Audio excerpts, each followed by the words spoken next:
What's up, YouTube? Looks like I am a minute or two late. Yeah, this chapter of this book was longer than I was expecting. I was gonna make some very nice, fancy, well organized notes, but it ended up that all I could do was gather up all the quotes I thought were interesting. So we're gonna continue the more free-form format here, but we could also go through the exercise of writing this together. So let's see where to start. I'll just make a couple notes about the technology I'm using here. So I'm writing this thing in what is called Markdown. So let's look at what Markdown is. Oh, that's what I'm using. No. Internet history. I just want to search for Markdown. So what Markdown is a text to HTML conversion tool for web writers. So basically it offers, oh man, these sites are not, okay, here we go. Basics. Markdown offers an easy way to write notes in plain text, so I'm not like dragging and highlighting and doing bold and doing all that as one might do in software like Microsoft Word. Instead, in my Boomer editor here with Vim, I just type characters, and then these characters they get parsed or interpreted, and you could produce pretty nice looking documents really quickly. So I'm using this extension here, Markdown Viewer, to see this in my browser, which is pretty handy. Could do cool stuff like change the theme. Check out this. Oh, a Russian, Vostok. East. Anyways. Cool tools, good to know about, especially if you want to make nice looking documents really quick or even websites to upload. So, Markdown. Worth learning. Alright. So today's stream topic is Chapter 4 of Jacques Ellul's book, The Technological Society, and the chapter title is Technique and the State. So we're going to be talking politics today. Let's see what's going on and why are we looking at these topics today. So let's just start by looking quickly at a definition of technique. For those of you who might be new to my channel, on the previous streams we've been looking at this book, The Technological Society, and we're discussing this thing called technique.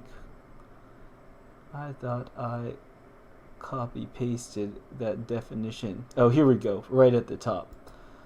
So in this book, The Technological Society, Ellul argues that modern society is dominated by technique, which he defines as a series of means that are established to achieve an end. Technique is ultimately focused on the concept of efficiency. So it's easy to think about what technique means, for example, in the context of a factory, using machines to more efficiently get some result. But we could also look at how technique is applied in areas such as statecraft, which we'll be doing today. Reaper says, you should increase font size or make the font color black on the browser. Very hard to read due to compression blurring it. Russian theme, gray and dreary. Alright. Let us try out a new theme.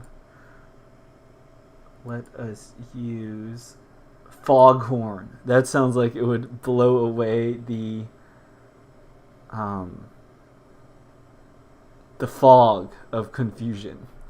So let us use Foghorn. That actually looks pretty nice. Looks more like got a serif font. Okay, so we talked about what technique is. Now let us jump into something that I viewed today. So one thing I like to do on this stream is also mention other streams or places I've looked that I find interesting. So I'm going to show you this guy's channel, Academic Agent. He is a kind of edgy Brit.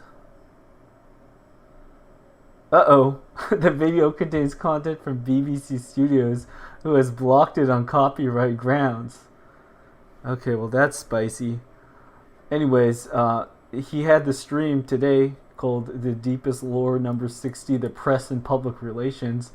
Now I guess the stream is removed. But one of the interesting points that was brought up in this stream was asking some big brain questions about the sorts of stories that we see in the news and the media. So I took some notes here. So there might be all sorts of celebrity news stories. So Academic Agent gave the example of like a celebrity wardrobe malfunction. So it's, that someone's clothes slips and then they show something naughty. And he was like, I think he was talking with one other person on the stream saying like, has this actually ever happened to you in real life? Have you ever experienced such a thing? And then basically both of them were saying like, no, like it doesn't happen if you're a normal person that prepares such a thing won't happen. Yet in celebrity news, all this stuff happens, and it always just so happens that a journalist or paparazzi, whoever we want to talk about, just happened to be there for all sorts of things. So how is it that there's just all these coincidences?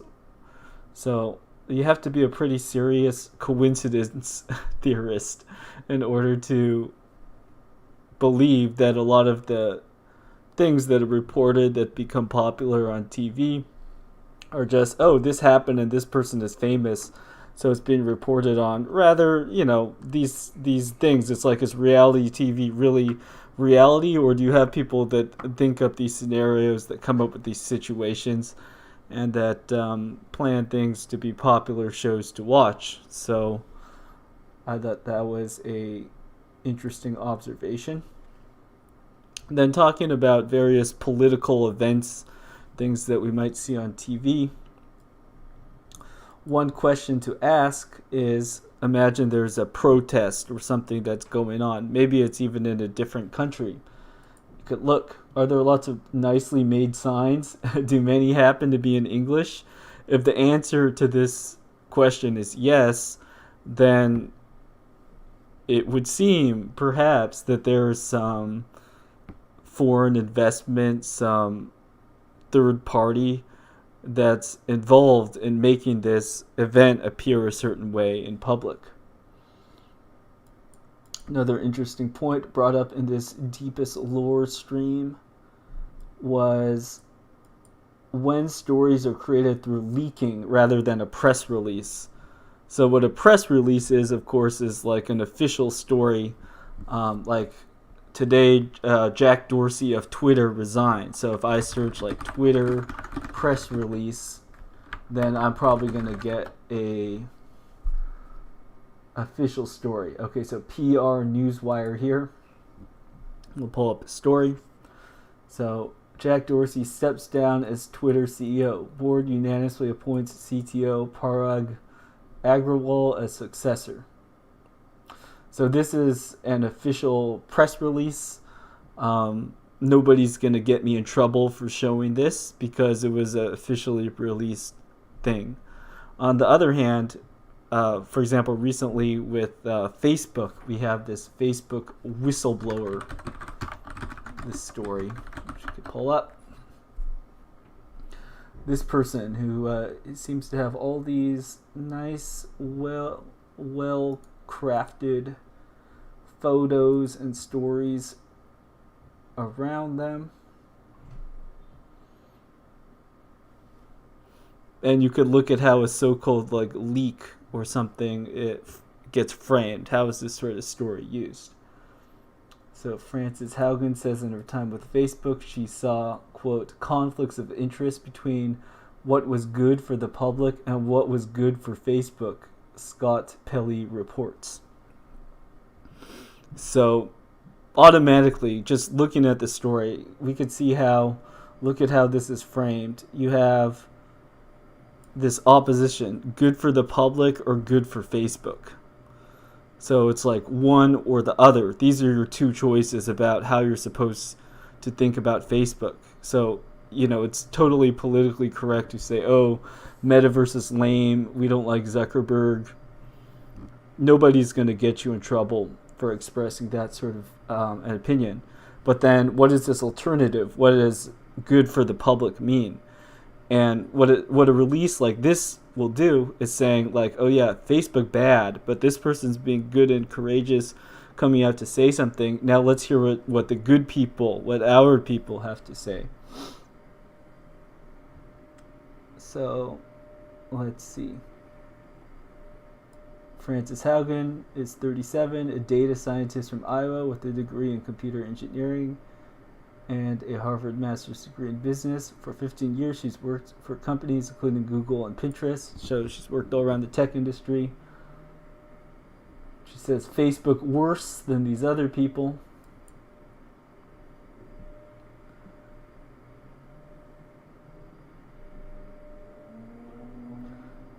And then she supposedly leaks stuff. Now I ask you, do you think that this was really a leak? Or maybe it is a leak, but it's a controlled leak, right? You could ask yourself what you think of this. But yes, she seems very professional and getting lots of stories where she comes out appearing like a compassionate, considerate person, whereas Facebook bad, and lots of nicely published stories and photos of her looking serious and concerned in them. So I have not met her, I do not know her, but that's to say that the press and public relations, even a story that's a supposed whistleblow, right? You could look and say, why this story out of all the other things to talk about? And why is it presented in this particular way? So one possible reason why you might have like some dramatic reveal, some story that comes out, is to put the audience attention on something to hide something else, like a magician or a showman. So I've heard people that I would not consider a tinfoil hat by any stretch saying stuff like, oh, isn't it interesting how, this person died on this day, and then on that same day the news was running all this coverage for something else. So this person didn't get that much attention, however this other thing did. Or for example, like with the recent like Kyle Rittenhouse trial stuff. Other things are going on in the world. So there's a lot of people who are getting very emotional watching what's going on. But because they're watching that, they're looking at that, which might seem like, a victory for right-wingers or something. Then if their attention is effectively drawn away from something else, then, the news corporations, even if they don't like what happened, the people that are running these things, they could effectively capture the audience, by presenting this sort of story. So no matter what story someone's telling you, you could ask, even if it's a story that makes you feel good about yourself, it could be a kind of flattery story. Of course, you get a lot of like fear stories. A term I found amusing is like fear porn. There's a lot of fear porn stories. And both fear, flattery, these are both ways in which the media engages viewers, you could say, right? You don't really learn very much. I guess you could kind of keep up with stuff, but a lot of the time, I think the reason why somebody might watch 4 or 5 clips on the same thing is because they're it's more emotional than trying to learn something about it. All right. So with that opening, we're going to get into the text of this Jacques Ellul book.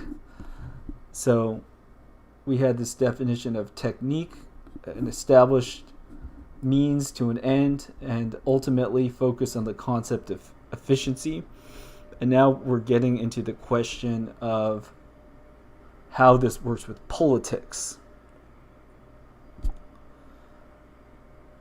And in this chapter, there was a lot of discussion of Lenin, Stalin, and Mustache Man. I'm just not even going to try to talk about or read any examples of those specifics, because those are rather hot topics among internet armchair historians. So instead, we're just going to focus on techniques generally. What are specific political techniques that are being employed? And then I'm going to talk about like contemporary stuff like Zuck and metaverse and all these topics that have become relevant to us, whether or not we would like them to be so. Okay. So I think just an important part to highlight too before starting is that politics and economics are not separate. Sure, at a university, right, you might have somebody that majors in political science and then someone that majors in economics, but it goes without saying that money and politics most certainly do mix, and we could see this every day with like news headlines. Like I think recently one of them was like Congress shut down funding. If I search something like this, then look, 2 hours ago. Okay, let's look at Politico.com really quick. So Democrats are preparing a temporary funding fix to keep the government open into the new year, with federal cash set to run out again at midnight on Friday. The House could vote as early as Wednesday to avert a shutdown, sending the stopgap measure to the Senate, while leaders have yet to settle on an end date. They are mulling mid to late January. So questions of like, are the politicians funded? Looking at Biden, for example, we go back to Biden's Build Back Better plan. You could see how a ton of his political, he's a politician, but much of how he's trying to appeal to people has to do with economic stuff. Okay, so it's like the first phrase in his little opening blurb here, which I'll just read. So this is on the Build Back Better framework. President Biden's plan to rebuild the middle class. President Joe Biden believes that there's no greater economic engine in the world than the hard work and ingenuity of the American people. But for too long, the economy has worked great for those at the top while working families get squeezed. President Biden promised to rebuild the backbone of the country, the middle class, so that this time everyone comes along. The Build Back Better framework does just that. So, politician like Biden, but then what's he mainly talking about? Economics. So I'm not going to belabor this point. That's just to say, if something involves money and economics, don't say it's like, oh no, but it's actually a political question, or you're talking politics and it's like, oh no, that's actually an economic question. Clearly the two interact a lot. So we'll just go with that as an assumption, and we won't try to keep them too separate, though a lot of the stuff that we'll be talking about will deal more with like statesmen, administrators, bureaucrats, these type of people, as opposed to the last stream I did, well, 2 streams ago, where I talked about economists. What was that last stream? Might have been last stream. Anyways, you could go find it. So, let's continue. So this chapter, it was quite long. Like I said, I didn't get to organize my notes as well as I liked. But part of the reasons is because the state is just doing so much stuff in so many different areas. It's not simple to talk about one particular domain. So, like I had this quote here, which started talking about judicial things. So this quote goes, "The function of justice very rapidly produces a judicial technique less certain and rigid than the financial technique because ideological and human factors have always played an important role in it. For this reason, judicial technique was never completely able to take over the law as a whole."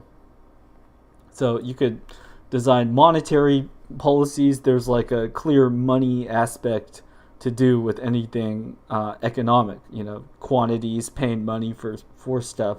So money matters naturally lend themselves to technique. Now we look at what the role of a state would be. So we could even consider like a monarchy. Think about a just king or the king's administrators, people like this. One of their roles would be to do like justice functions. So a little early on in this chapter mentions that there's this problem with technique, applying it in matters like judicial things, because maybe it's a more personal case-by-case basis by which systems in the past have dealt with this. So as we go on, we'll get into sort of what the solution is to this, but up front, Jacques Ellul's highlighting that many of the traditional roles of the state don't readily lend themselves to technique as readily as, say, economy, which he discussed in the previous chapter. Okay.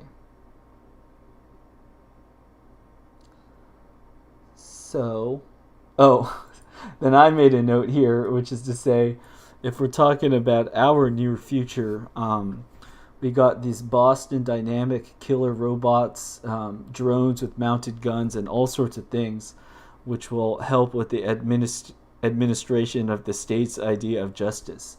So just you stay put. We could look at some DARPA robots.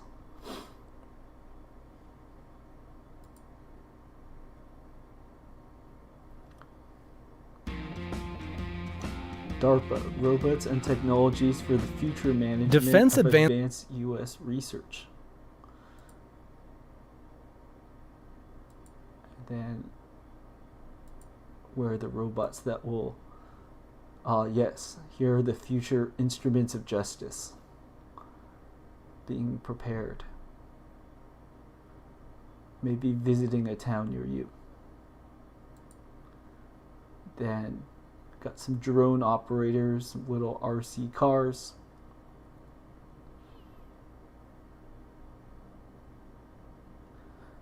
So we could see how, you probably won't be allowed to have your own drone with guns and stuff. But as the technology evolves, then who naturally will have power of this? Like the state, right? Maybe some private security companies or some pretty rich people. But that's in store. What's to come. All right, continuing.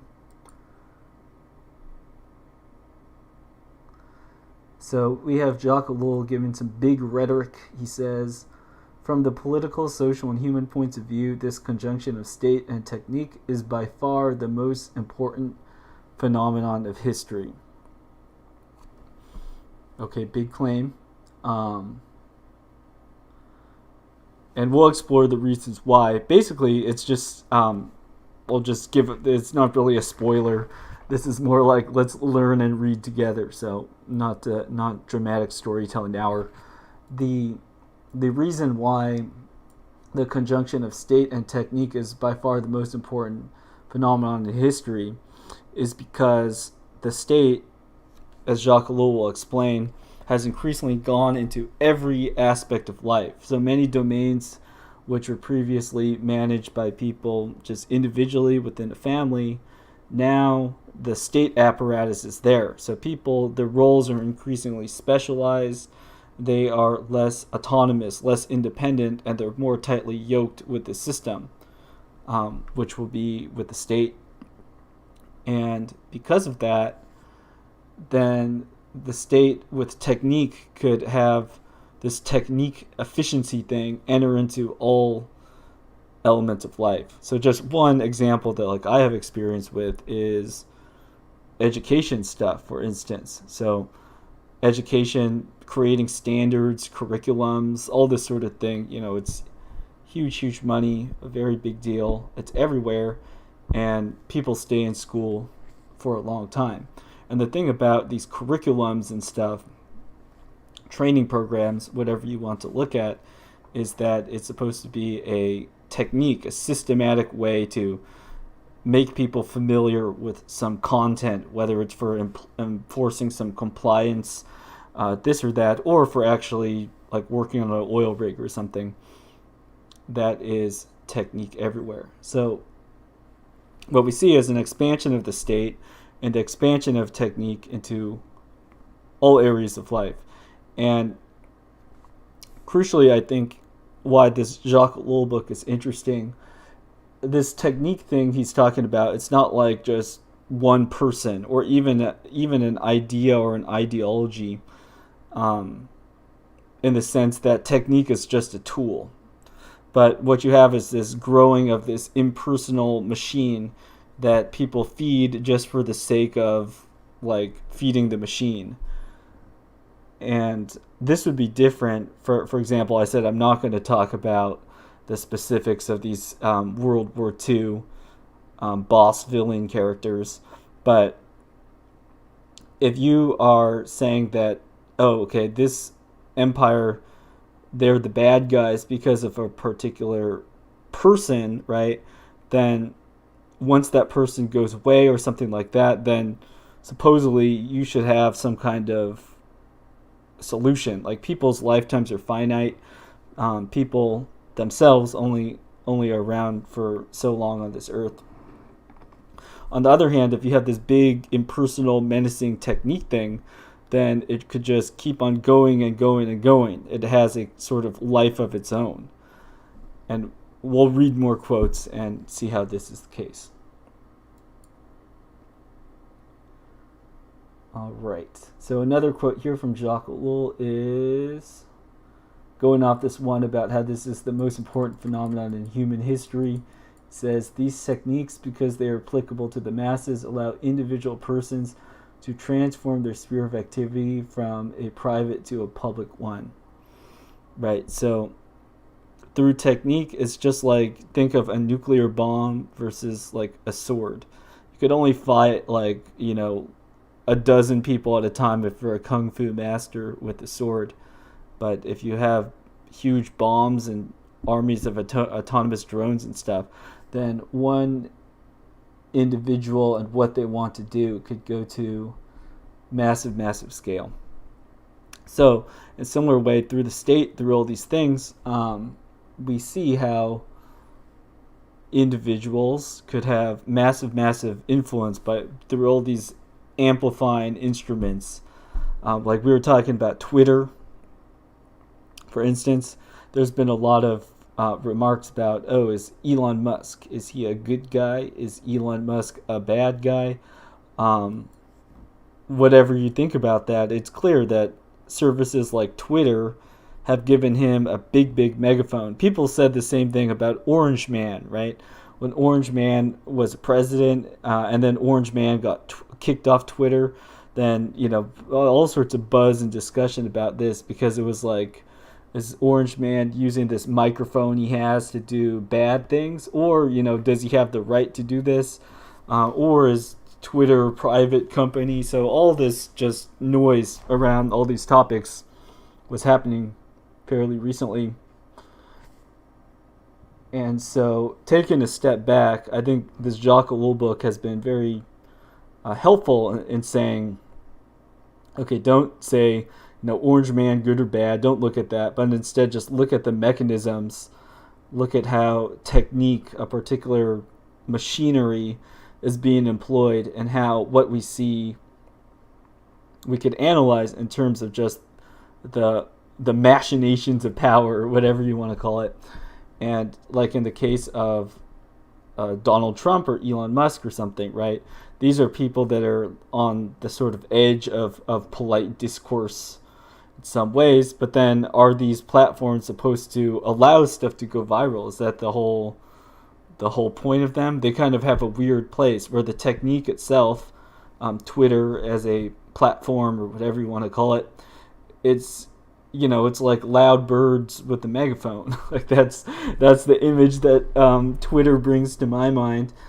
So is the structure of that technique itself to be a kind of outrage engine. So then do you get upset and ban people that are good at using the outrage engine? That's a issue not for me to solve unless they make me the new CEO of Twitter. But I'm not counting on that. And then there was a spicy quote here with Jacques Ellul. This relates directly to the Twitter stuff, which is kind of fun. It says, it would likewise be unthinkable that a private citizen have the radio at his disposal in order to unleash a campaign of agitation on a world scale.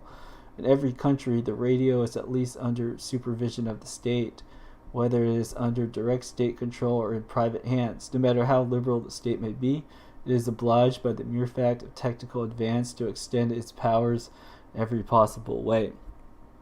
So this is funny because Jacques Ellul is writing from mid-20th century, 1954 or so, and then this article is saying it would be unthinkable that a private citizen has a radio. I think this is talking about like from a broadcast perspective to unleash a campaign of agitation on a world scale. Though one might argue that there's social media and stuff, right? We have seen it is not unthinkable that a lot of people have platforms in order to broadcast agitation on a world scale. And so, interesting. I don't know if Jacques Ellul would be surprised by that.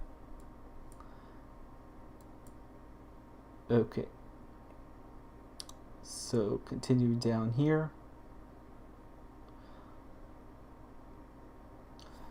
So a point that I thought also was helpful was if you go on the internet and you look at discussions about politics, you might see a lot of kind of free market versus collectivization type discussions. So I mentioned on this stream before, like I looked at a bunch of libertarian stuff in the past. And I've also had friends and acquaintances who are self-proclaimed communists and socialists and stuff. So, and I've listened to some of their ramblings. So, there's a lot of noise, buzz on the interwebs, and in real life. Go to a university campus or something. I mean, I would not be surprised if you found like the Communist Club or even the We Like Free Trade Club. So here, Jacques Ellul has a spicy quote. The problem of the slowdown of technical progress, so that's my own summary thingy, has nothing to do with debates about nationalization. No more relevant is the allegation that the state frequently applies technique with less ability than private enterprise, or that it wastes money. What I'm emphasizing here is that the principal menace to capitalistic individualism is not some theory or another, but technical progress. So Ellul's bringing up this point that basically this, for example, a libertarian type person might point out how much money the state wastes. So you might say the budget to have this or that military bomber or something, it's this and this amount of money. So rather, if you let individuals just have that money, tax them less, and let them do their capitalistic things, then the world would be better. On the other hand, then you might get like the Bernie bros, like Bernie Sanders supporters and these people. They might be saying something about, okay, the government has all these budgets, military industrial complex, all this sort of stuff. With that money, why aren't they doing something like actually solving a homeless problem, or actually helping people, investing domestically, clearing student loan debt, whatever it is, all these options that they could do. But instead it seems that as money gets amassed by various people that things aren't getting better.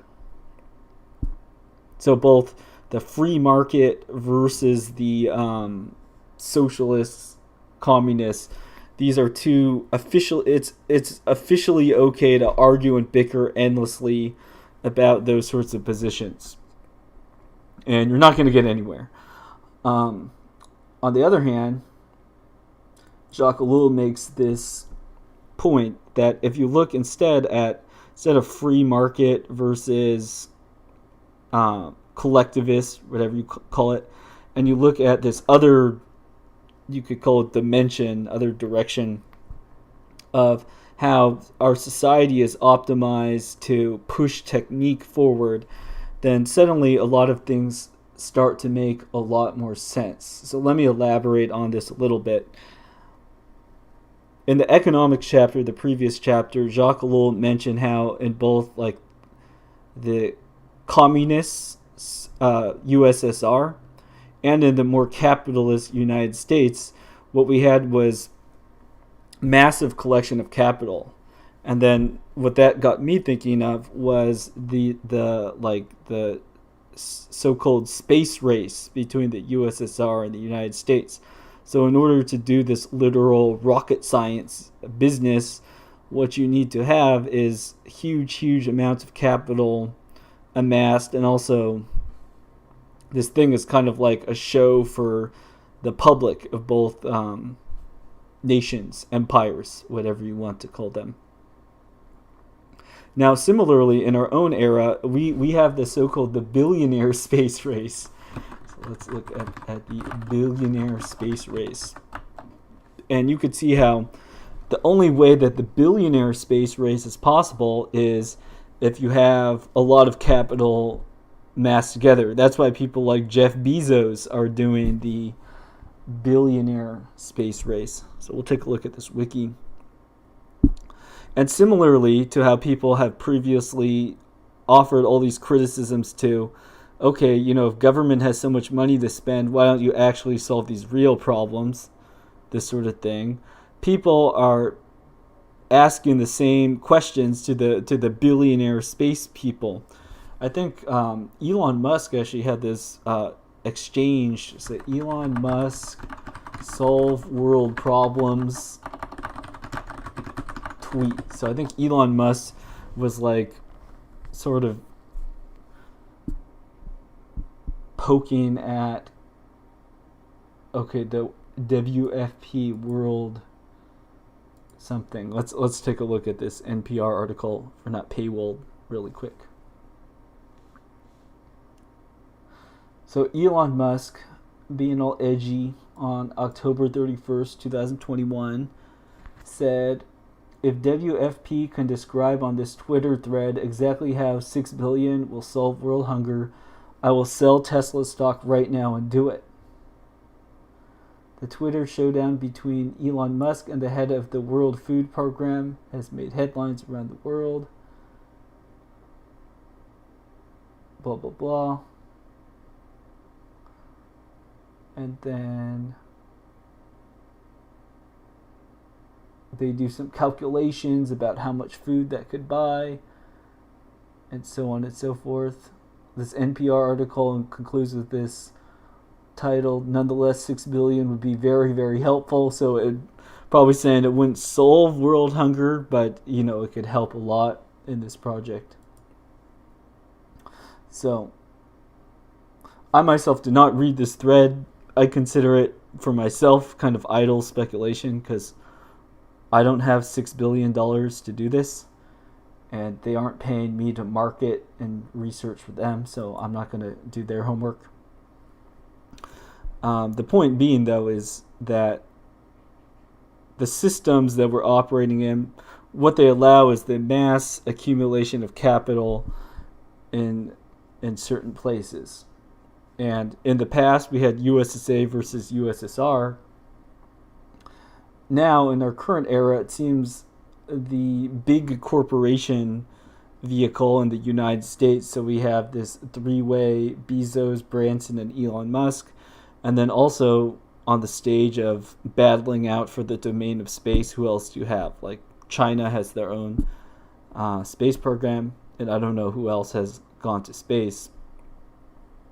But you could see that throughout all these people and what they do, it's clearly not just free market versus state economy, who could make the most innovation. That's a rather naive view of what's going on. Rather, you have a lot of people who, in their respective places, have gone where technique has concentrated capital such that they could embark on these big projects. Okay. So here we have a quote. Whatever the area of interest, problems are raised by technology which demand technical solutions, but which are of such magnitude that they cannot be solved by private enterprise.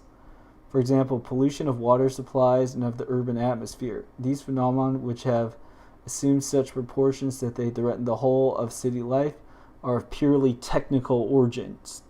Only rigorous and authoritarian measures of general control can solve these problems, if they are to be solved at all. That is to say, appeal to dictatorial state action is indispensable. So there's kind of this self-perpetuating cycle here. You have big industry, so like big massive chemical plants, stuff like that. Then they make all this pollution and do all these things.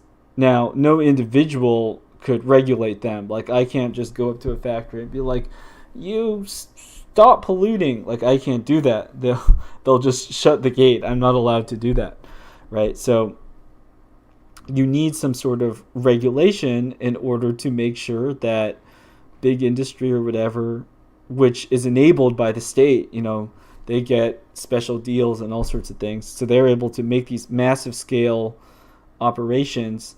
Then they will pollute and do things like that.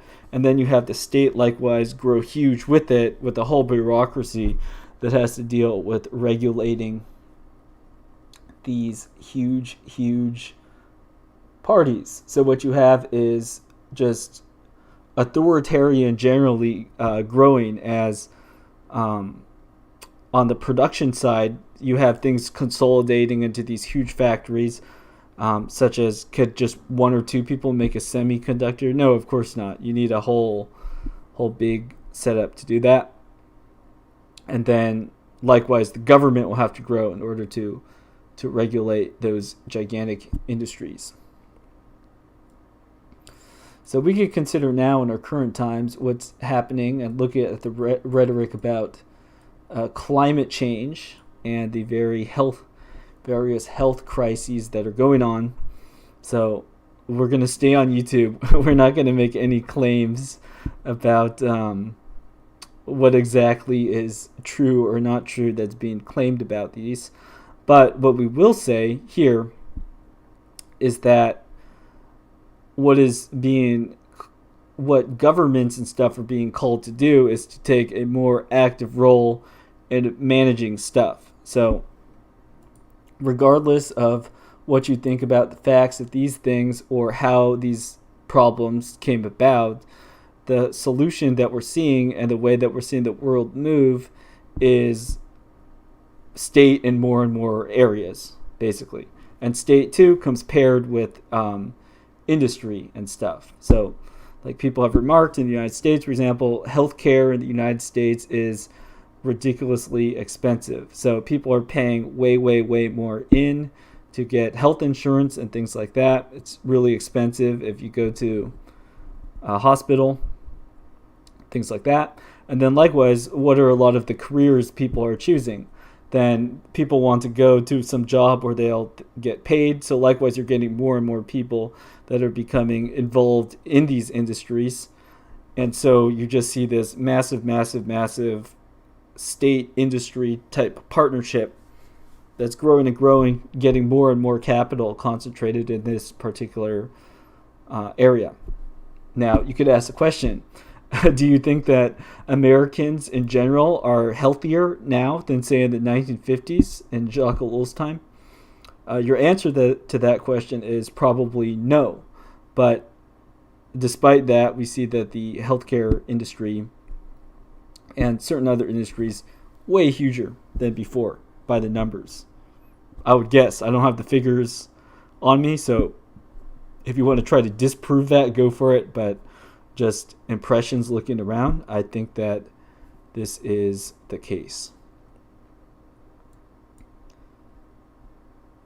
All right. So another quote here from Jacques Ellul. He says, "The state, it takes on increasingly extended and numerous activity.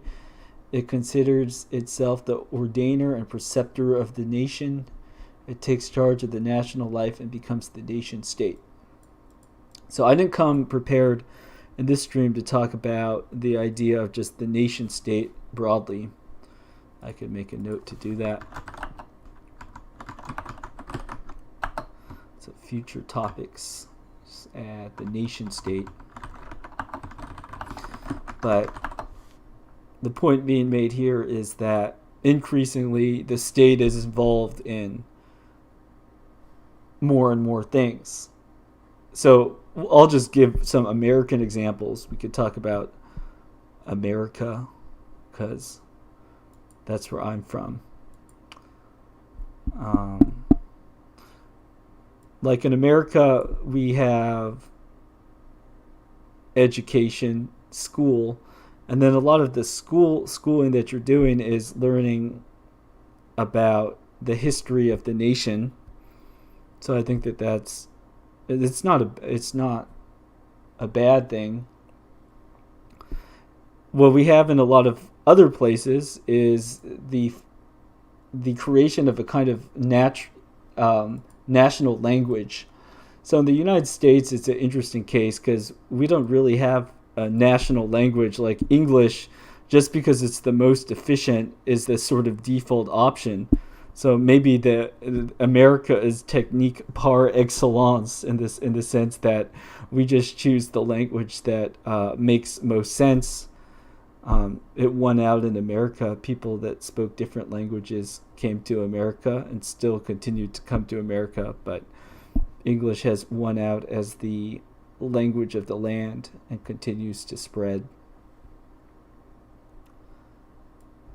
What was I going to say? Oh, yeah. So just looking at ways in which the state gets into more and more areas.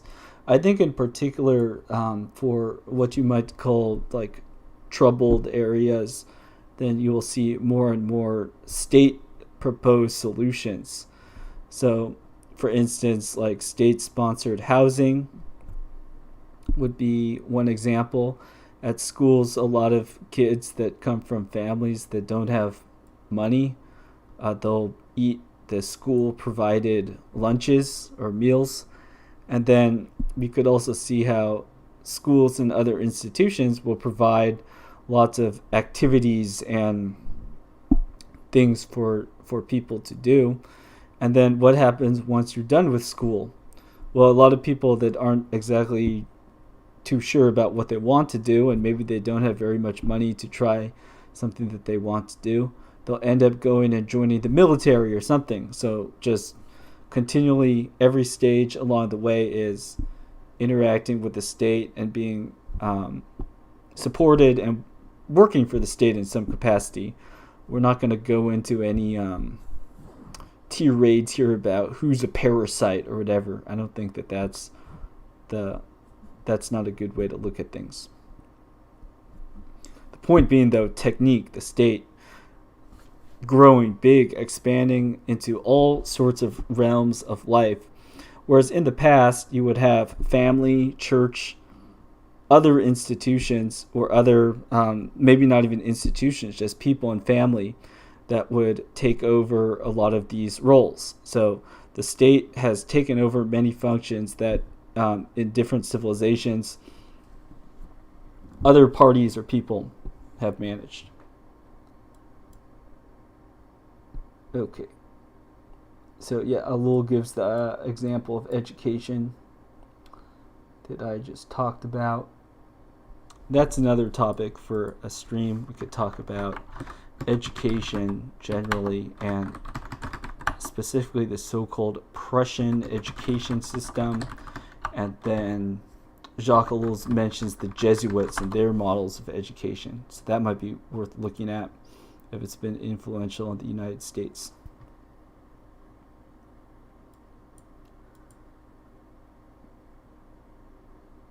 Okay.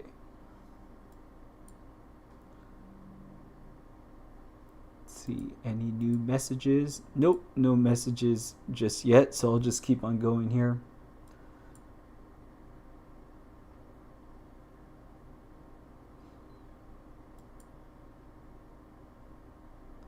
Alright, so Jacques Ellul makes some interesting remarks here, contrasting the individual versus the state. So listen to this quote here. The individual considers the problem as it really exists in its individuality, and as a consequence seeks the method that represents the best solution. The state, on the other hand, acts on masses of men and on multiple problems, and it is inevitably drawn to schematize and to deny the complexity of problems. The state rarely discovers and applies any true techniques, for the simple reason that it has too much power and too many financial resources for its agents to seek out economy of means, the first requirement. Its methods are, generally speaking, ponderous, expensive, and require an enormous apparatus to secure mediocre results. So let me just give a clear example I was thinking about kind of recently with relates to this quote. So let's say that you have a problem. Like I'm sitting here, let's pretend a friend comes and visits, and I want to be able to contact this friend again. So I say, what is your phone number? And let's also suppose I don't have my phone right here on me. Okay? So how do I get my friend's contact information? I think that the most natural, easy way is I pull out a pencil and a paper and I say, here, you just go ahead and you write down that number. And then I could go and I could input it in my phone later. I could just hang on to the slip of the paper. So easy peasy, done. Very efficient. So that would be the individual considering the problem as it really exists in its individuality. Now, on the other hand, if you've ever tried to ask for technical support or tried to get some specific action that isn't readily presented as an option through any sort of bureaucracy or something like that, then you probably encountered many, many difficulties. So, like if you want to buy this pencil, I could just sell it to you. I could just name a price, and if you have the cash, I could just give it to you. But if you wanted to, say, buy a table out of a government building, there would probably be lots and lots and lots of complications of why it wouldn't just be simple as handing someone some bucks and walking away with that table. So there's a sense in which, right, individuals just solving their problems, they're more efficient. So why would the state solution win? So here, the state on the other hand acts on masses of men and on multiple problems. So the state provides a general solution for a lot of stuff. Think about this, like a piece of paper and a pencil to write down a phone number. If that's the only thing you did on a computer in 1 year, then it would have been totally inefficient to have bought a computer. You could get a pencil and a paper for really low cost or for free. On the other hand, if all you did on a computer was like store one phone number, then that's not a very, you didn't need the whole computer. It's way overkill. But oftentimes through the state, through big institutions, all this sort of stuff, then you might see like all sorts of things being provided, oftentimes in excess, and the reason being that the state, on the other hand, acts on masses of men and on multiple problems. So you have all these things thrown out for a plethora of different reasons, and in doing so, it could lead to a lot of waste. So just another example of that. let's contrast, you cook for yourself, so you just take what food you want, you cook it, it's your own, or for your family, you just know in general how much people eat. You could be very efficient. Now you look at a very big operation like some industrial cafeteria or something, then they might end up having like a lot of waste. Like you give everybody a particular ration, then maybe a lot of people's like, oh, I don't like this item, I don't like this item, oh, I want to take another one of this item, and so on and so forth, by trying to apply, acting on the masses and trying to apply like this big solution, trying to schematize complex problems. Then what you get is you generate a lot of waste and inefficiency. All right. So the note I had for that kind of practical takeaway is, for a lot of things, you could be more efficient by taking stuff and doing it yourself when possible, because oftentimes if you apply for some more general service, you might end up paying and applying for all sorts of stuff that you actually don't care about. So I'll just give like one quick hypothetical example. Suppose you really only listen to 20 or 30 songs. Now, if you found out how to just download those 20 or 30 songs, then you only have to pay once, or maybe you don't even have to pay at all. On the other hand, let's say you continue to sign up for a service like Spotify, and you really just only listen to 20 or 30 songs. Then that would mean that you continually pay, let's see how much they cost. Get Spotify free. How much do they cost? Let's search, because it can't be completely free. Come on, no such thing as a free lunch. Okay, so let's say it's $10 a month. So you might get some months free to get you in, but then you pay $10 a month. So if you ended up for multiple years giving them $120 when you don't need to have that expense, then of course Spotify, they like that. They could keep on growing their catalog, have a huge amount of money, and so on. But for you as an individual, that doesn't make sense. You could be much more efficient in a different way. Okay.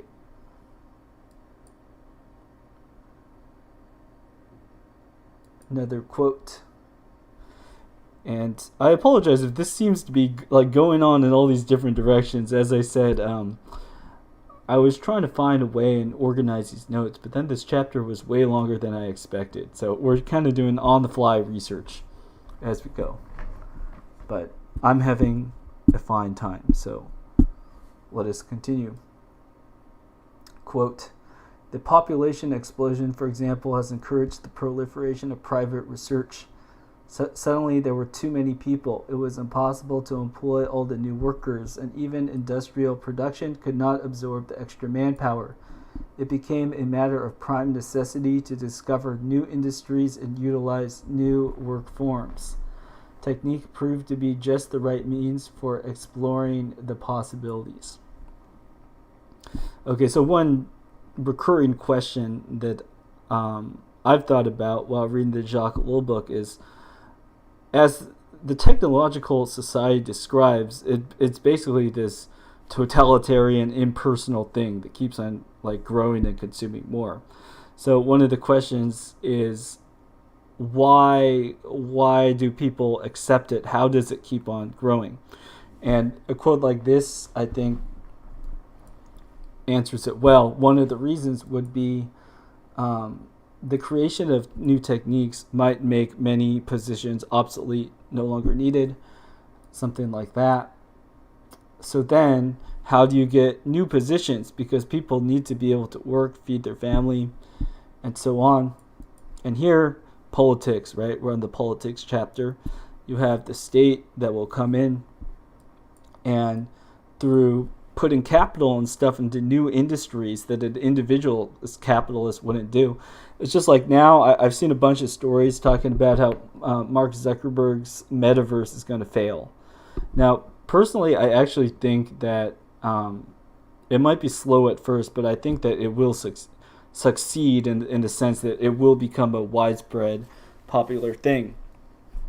And one of the reasons why I think that case has to do with what this Jacques Ellul book is about, which is technique, and also specifically the techniques of how capital is amassed and how state power and these things could allow the development of more and more techniques, regardless of whether people ask for them.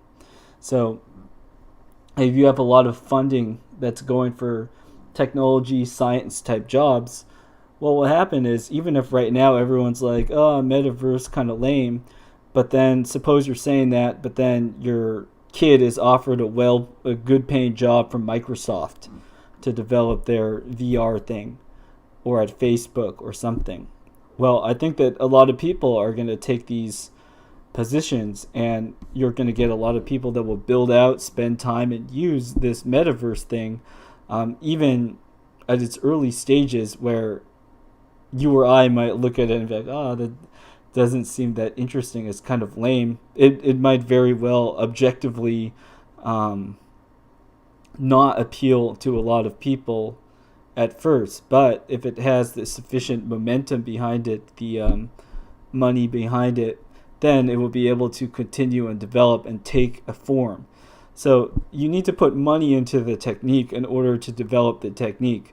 If you don't empirically discover what the best techniques are, then it'll remain at a primitive stage. However, if you put in the work, you do the things to discover the technique that works, then the technique could improve. So among other reasons, I'll just say, like here with this stream, one of the reasons that I'm just doing this stream, maybe not every stream is very successful in the sense that, does every stream, do I gain 5 viewers or something? One could come up with all these different metrics to determine their success in something.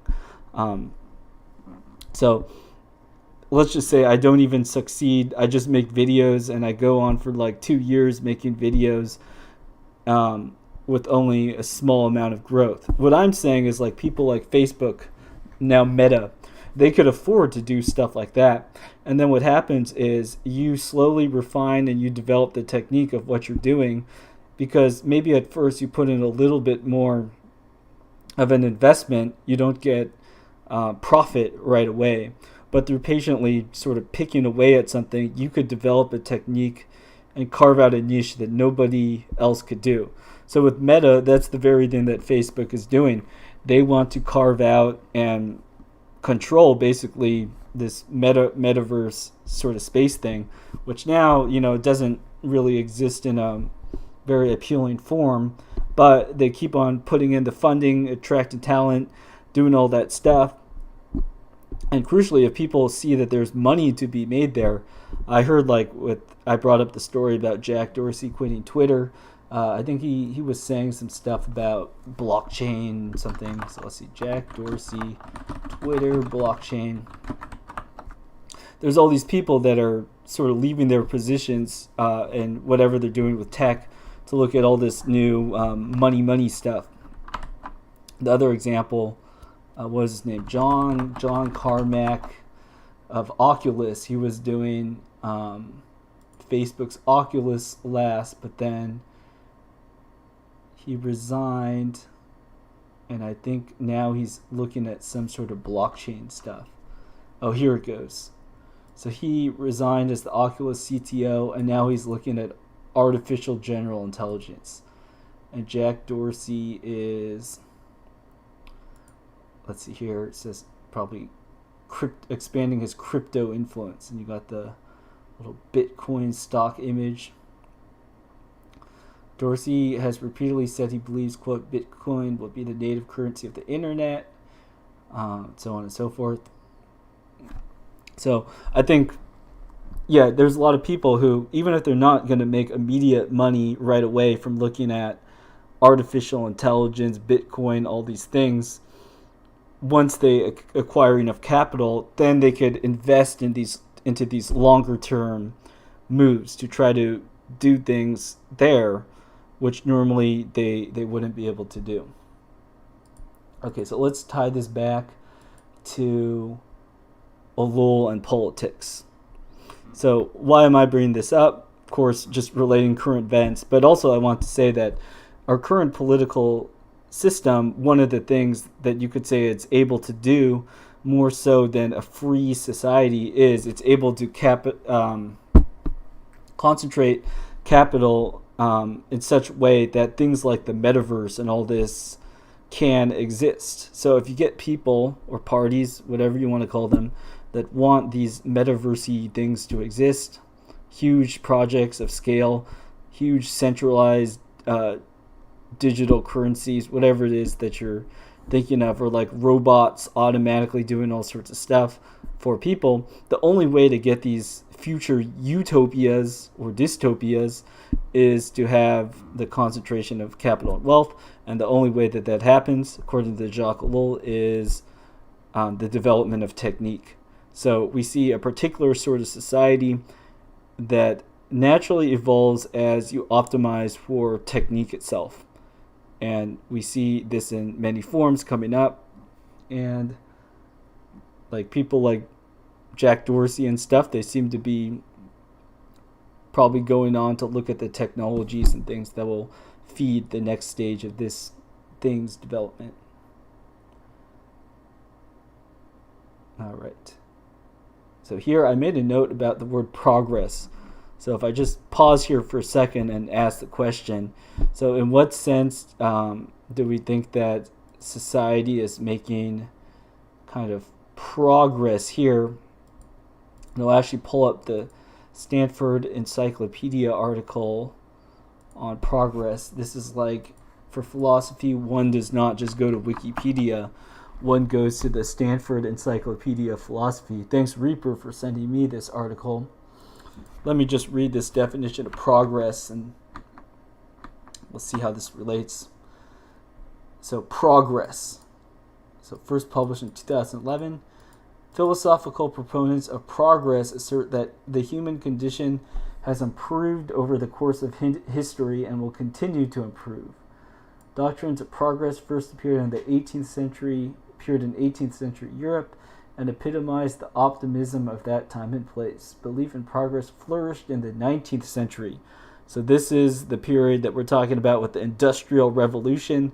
Maybe people having these ideas that, oh yeah, if we have these machines that does all this physical labor for us, then that'll free us up for a life of more contemplation, relaxation, and so forth. Let's see. While skeptics of progress did exist alongside its supporters from the beginning, it was not until the 20th century that theorists backed away en masse from the notion. Many 20th century thinkers rejected the notion of progress after horrendous events such as the 2 world wars, the Holocaust, and the use of nuclear weaponry. See, in general, writings on progress tend to bear a close relationship to the environment in which they were produced. Because of the strong connections between doctrine of progress and historical events, this article organized by time and place. Okay, and then the article will talk about notions of progress.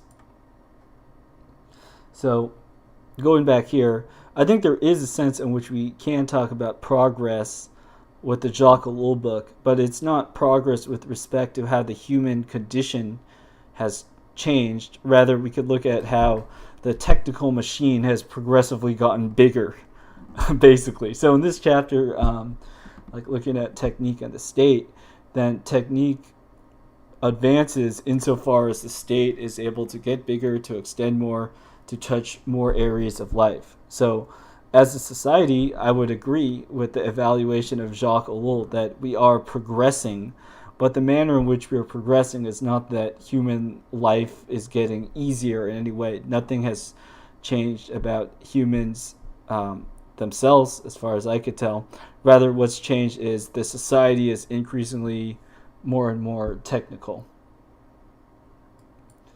All right, another Jacques Ellul quote here. He says, "Very soon man himself became the object of technique, a mere means to the end of profit-making. Among the most notable techniques developed and applied in this area are public relations and human relations, which have as their goals to associate, adapt, and integrate the human individual into the technical milieu in such a way that he will not suffer from it." interesting. So let's look at my analysis there of progress. So I'm saying I think Jacques Ellul is spot on that we could look at progress in the sense that the technical machine has progressively gotten bigger. And this way we do have progress.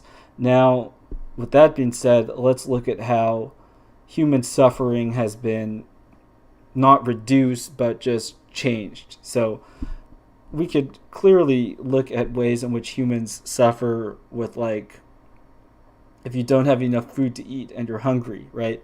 There's a sense in which you're suffering that I don't have to explain to you. It's clear. Or if you have to do hard physical labor, your back is sore, your hands hurt because the callus on your skin is not there yet. Whatever it is, right? These are very close, no explanation needed manners in which people suffer. Now, in the technological society, you could ask the same question. How do people suffer in the modern world? People aren't going to be suffering from the same things as a manual laborer or somebody stuck at sea in a boat, but instead we see that lots of sicknesses, so-called lifestyle diseases, are much more common, and maybe the worst suffering of all beyond that will be having to deal with parties like public relations and human relations, having to just deal with all the paperwork, suffering, waiting, and interfacing with the impersonal technological society machine. That is another way in which you will have to suffer if you're closely working with the technological society. That, for instance, if you chose to live a more rural, hard life, you wouldn't have to deal with that type of suffering. Now, I'm not going to try to quantify suffering and say who suffers more or who suffers less, just to say that looking at this notion of progress, we could see that the technological society has progressed. That's a fact, seeing just how technology and more techniques are available and so on and so forth. It's kind of a given. But insofar as the human condition has improved, that is more, I would say, I don't think it has, right? You could even argue the opposite case, that things have gotten much harder for people by being more complicated, but I don't think it helps for me to try to discern a question like that. Okay, continuing. So Ellul, he goes on to describe how some revolutionary ways of doing things. So by revolutionary, he's from France, French guy. So talking about how the French state maybe tried to redo education or hospitals in some new form of organization. But basically, a lot of the times it would revert back to a more traditional existing form of organization from the past. So the name of the thing might be changed. You might call the thing a different name, but maybe it assumes a similar model. Let's see.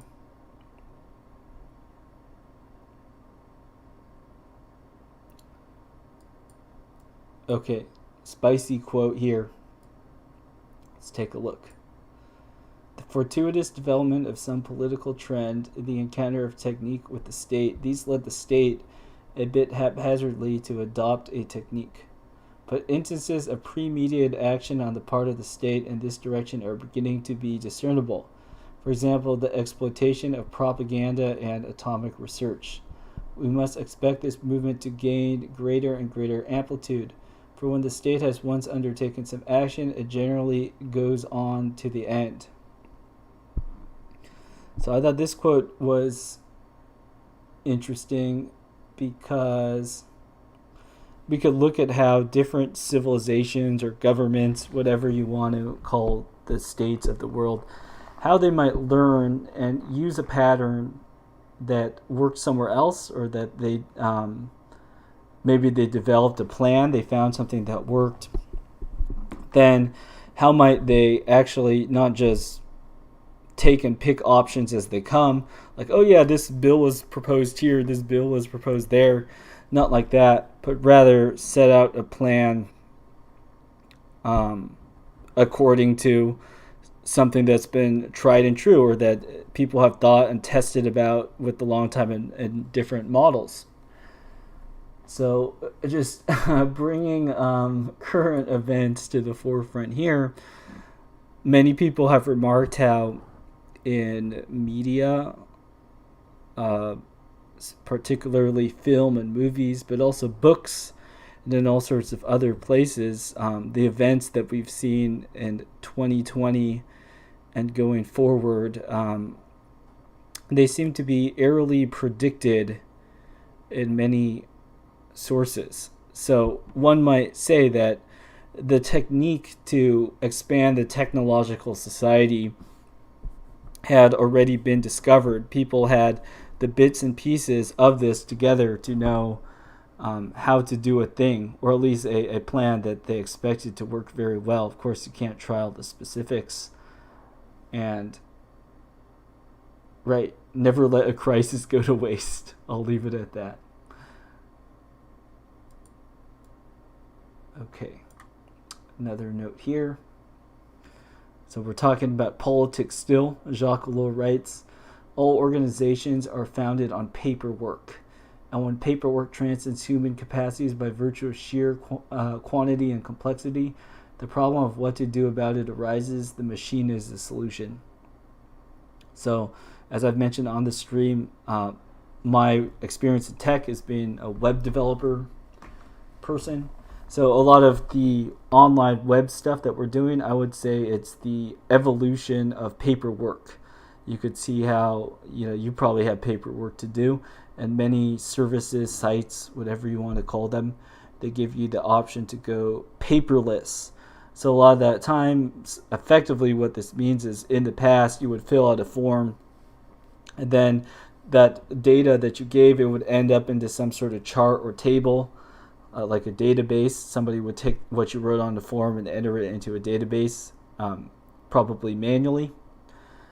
But what happens with these online forms is now, instead of having a person that has to take that data and then input it into the system, if you make the form itself check that the person entered in all the data correctly, so form validation or maybe authentication, if there's some sort of checking that's going on, then this automates the paperwork. So nowadays, one complaint people have about why using the internet is annoying is that you have to make tons and tons and tons of logins. Now, that's kind of by design, right? Because we have to interface with all these little organizations that do all of these little services to comply to all these little things. So yes, all organizations are founded on paperwork. And as Jacques Ellul says here, the machine is the solution. We could see in our current era, that sort of solution that we're seeing a lot of the times is filling out all of paperwork on computer forms. Now, what is to come soon? We already see, like on a lot of laptops and stuff, you'll unlock and do things with like biometrics, like you'll put your thumb to unlock your laptop, something like that. So would any of us be surprised if we got some exciting announcement? Whoop, camera's tilting. That let's say the age of paperwork is over, but instead of paperwork, what you're going to have is you have to do biometrics. So you no longer have to fill in your name and address because we already know where you live. Instead, what we're going to have is like palm scanner or face scanner or something like that. And then, of course, you have to have a lot of data, and you have to have quite invasive things for a lot of that. But what might happen if you do that is you further expedite this thing of paperwork such that you don't even need the intermediate of a form-looking thing, because the form becomes like you being scanned by the machine itself, thereby bypassing that need. Okay. Jacques Ellul elaborates here. Administrative tasks must comply with mechanical requirements. So, mechanical requirements, a lot of the job of like a web programmer, for instance, is to make sure that the user enters in some form on some government site or whatever, and then it's able to be put into the database correctly. So you have to fill the mechanical requirement of like a database or whatever software thing you're using. But if you can make this seamless, take out all these administrative layers, and that a person is basically like a walking software account thing. The person gets scanned or whatever, and then you bypass all this inefficiency of like mechanical requirements, transferring the data, putting it between this service and this service. Let's say you have some giant like quantum computer or whatever, and then it just like scans people and spits out numbers and calculates and does all that stuff. Then I think ultimately that's kind of where the technological society is going. So you might be like, yay, no more paperwork. But instead of no more paperwork, then it's going to be a biosecurity state, basically. So pick your poison, Don't complain about paperwork now, because tomorrow it might be a biosecurity state. All right.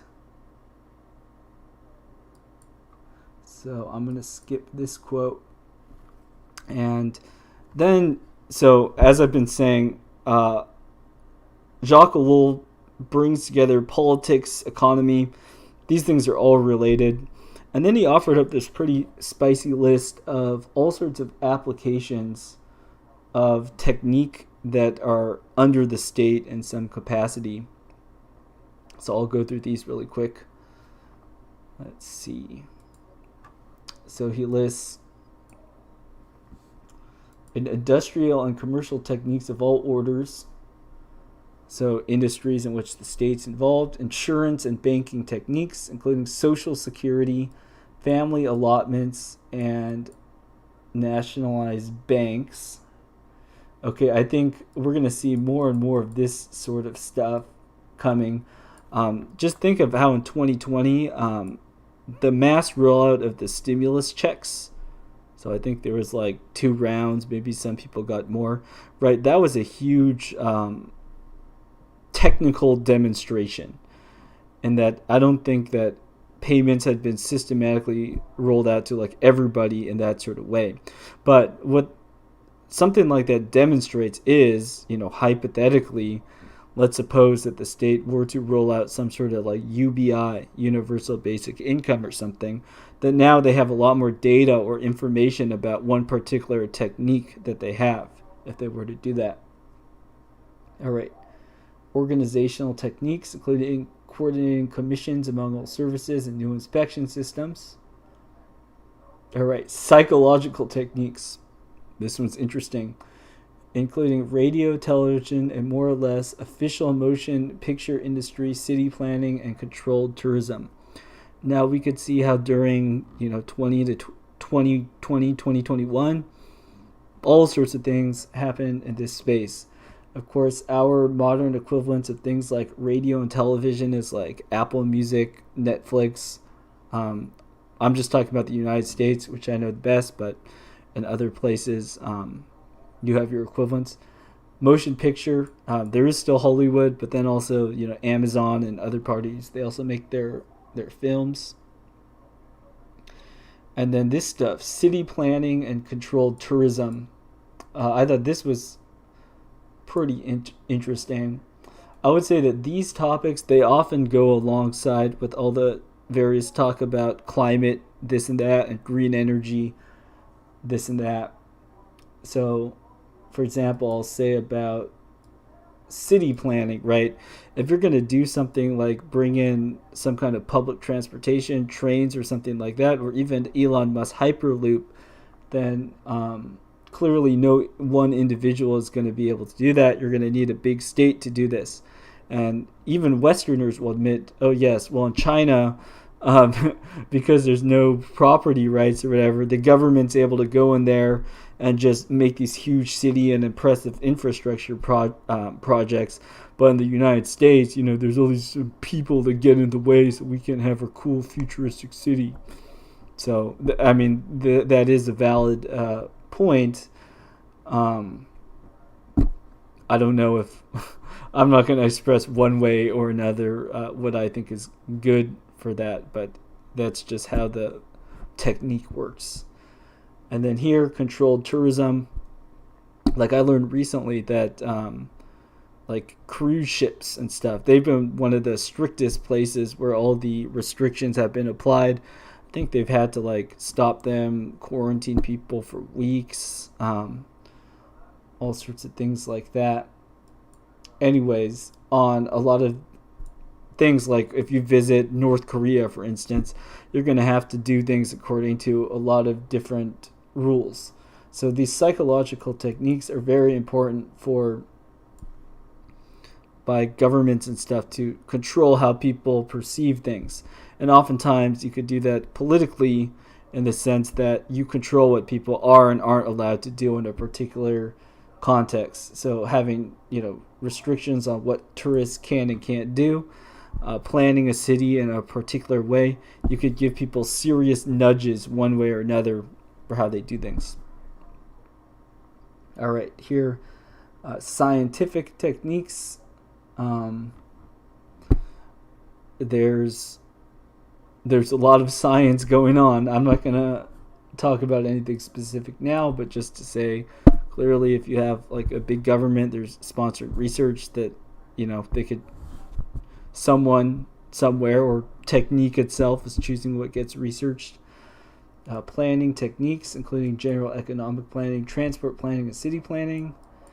And let's see, biological techniques. And Ellul makes note, says already a reality, although rare.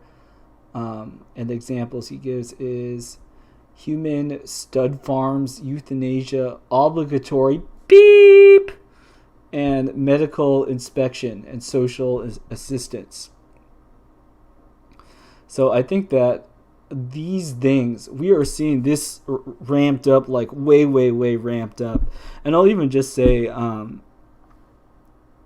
like, if you're just to work like any kind of even semi-corporate job, I think it's very common to have to do some kind of medical examination. Like I was working a labor job and they had me like get a medical examination.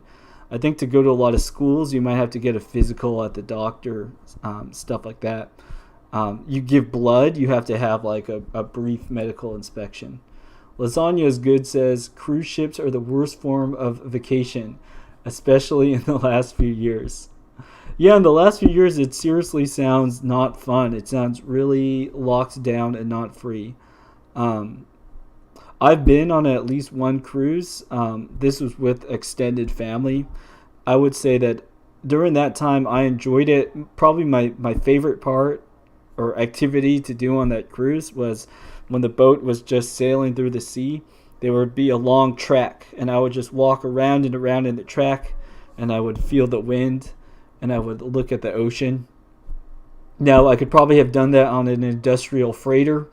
So I don't know if that's like a cruise specific thing, but it was like a way for me, just a non-boat person or whatever, to be able to experience the ocean and go on a boat. So I would say like that aspect of being on the cruise ship was cool. But thinking about like, would you go on a cruise ship for the best food ever, for the best, I don't know, nightlife ever, whatever?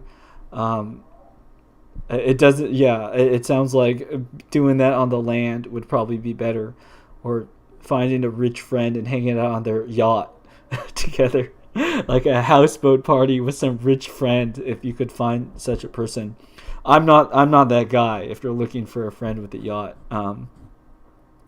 But that's just say, yeah. So with a cruise ship, I heard they like douse the rooms with all sorts of chemicals, and people get sick all the time, and there's a lot of yuckiness that is involved. I remember getting like seasick before, but I don't know if that's due to like chemical stuff or more due to like motion boat stuff. I don't. It's too far past. I wouldn't be able to discern. Okay. So looking at all these techniques that are applied, we're looking at the technological society techniques. I think you could ask a question like this. So I just wrote a note here. Why aren't states making objectives like people go outside and walk and see other people more? Why aren't these like the sorts of health initiative priorities? And then I wrote, rather we see big pushes for the healthcare sector integrating into more and more areas of life, technology, pharmaceuticals, lifestyle, and you could see the lifestyle, mental health thing, mindfulness everywhere. It's all over the place, plastered. Go to your if you do health insurance, go to your healthcare provider, look at their website. You're bound to see like generic babble about wellness and all this stuff on there. Why is it that they're talking about all these things instead of just saying, what would be really good for you today? Do 10 push-ups, take a walk, and spend at least an hour outside. Why don't you see that? And I think that Jacques Ellul has a good explanation for that. The whole thesis of this book, the Technological Society, basically, and this goes back to the discussion of progress that we were making, which is the progress that we see is the increased advancement of the technological society. So what we're seeing being promoted, right, is in some measure to make things more efficient. But making the system more efficient, building technique, it isn't about you. It doesn't care about you. It's an impersonal thing, right? So rather than you being healthier, it's like the system offering more services. So let's pretend everybody goes to therapy. There's no stigma against it. Everybody goes in for the regular checkups. Huge portion of the population works as some form of technician within these healthcare systems. All this stuff, like this would be their dream. They would love that because that would be the expansion of the technological society. In that sense, they want you to be well. But do they want you to be well and saying, like, actually, I don't need you people. I don't want your treatments. I don't want your service. I'm just going to, like, go outside and take a walk. In fact, I'm going to walk past a tree and pick a fruit off of it and just eat it. And there's no barcodes. They don't want that. But, that could be the best thing for you. But there's no, like... I think sometimes people more on the political left, they might get fixated on this idea of, it's about profit, They don't want you to just eat a fruit off a tree because they can't get tax from that. They can't get profit. I mean, I'm not saying that that's not a factor, but I think one of the instructive things about the technological society is to say, like, even money itself is something that's a technique. It's a tool. You amass capital so you could build certain stuff, right? It's not just about money in that you use money to do stuff eventually. Jeff Bezos or whatever, they aren't just amassing a pile of money and sitting on it and doing nothing. Instead, they're, LARPing as a space pioneer or whatever. So in that sense, I don't think it's very helpful to be too fixated on just saying, it's all about money or people are just trying to get rich. That is an aspect of how a lot of people operate. I think it stops short, and that's one of the reasons why I found this book, The Technological Society, so compelling, because it offers like a kind of thesis about what is the end game of all this weird stuff that's going on, like why the metaverse, why all these things, and the end game is basically to kind of make like a virtual layer over reality that operates by the rules and principles of technique, as opposed to base reality, how the world is. I believe how God made the world. Instead of that, they with a technological society, and I'm just using they very broadly to say, I don't know, supporters or people who want to build the technological society to make it bigger. What they want to do is eventually to put this other layer over it, where you don't obey the normal rules of how the universe works. So, I'll give an example like with the metaverse. What are some things that people would want to do in the metaverse? Okay, if everybody is just being an avatar, then, for instance, you could look young forever because you could just toggle your age, right? Um, if you could have all these brain chemical dopamine triggered like drug things, then you could create all the experiences you would want in response to the things you want. So maybe you do something and you feel bad about it, but you don't want to feel bad about it. Then in parallel metaverse land, you could make it so you do bad thing, and then you press a button, and then you actually, get a dopamine rush, or a brain chemical thing. You get a hit of crack cocaine or whatever.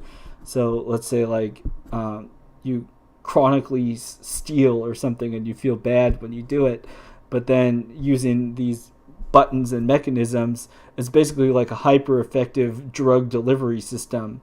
So it could enable you to continue to do whatever activities you want. And the digital medium will be a way to basically remake and do reality how you want.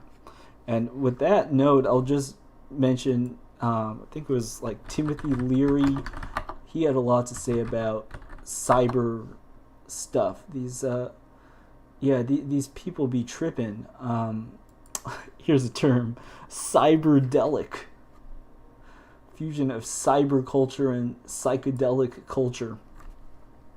So this sort of thing is the ultimate end goal of the technological society, to have a world that plays by not the rules of how the world was created and operated, but an attempt to build a separate thing.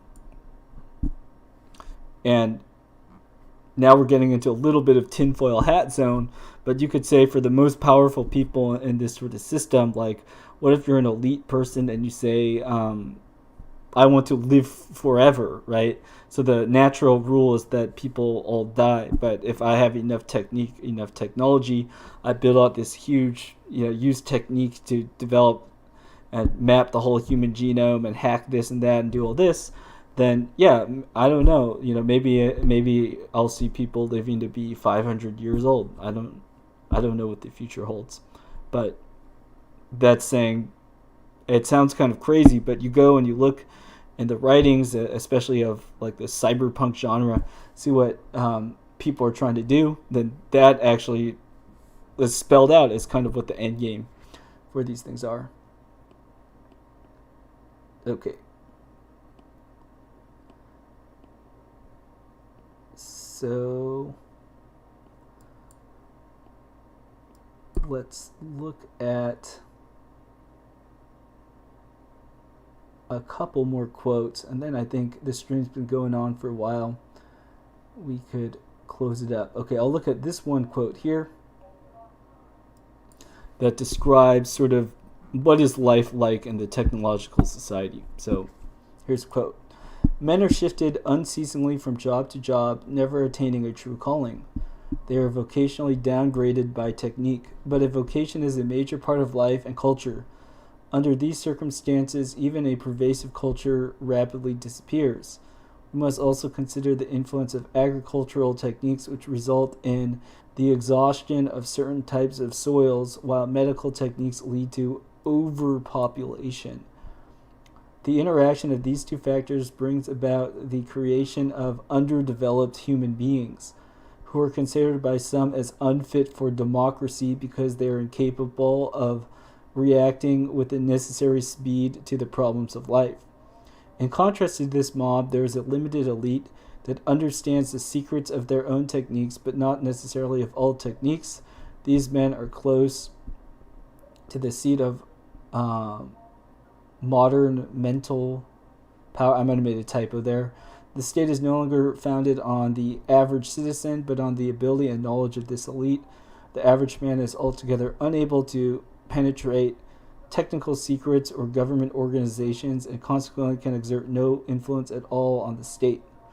So another word for these people, you might call them like the technological oligarchs. And looking at these quotes, okay, you could ask technological society, what are the sorts of people that really benefit or are on the top of the society and the technological society? So if you are a master of these new technologies that could exert great influence, great power over everything.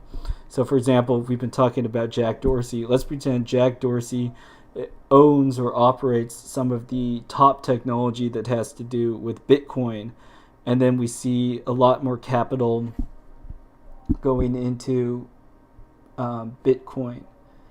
And for most people, they don't really understand or know what Bitcoin is, but like Jack does. So in that sort of scenario, then Jack would continue to be part of this technological oligarch elite.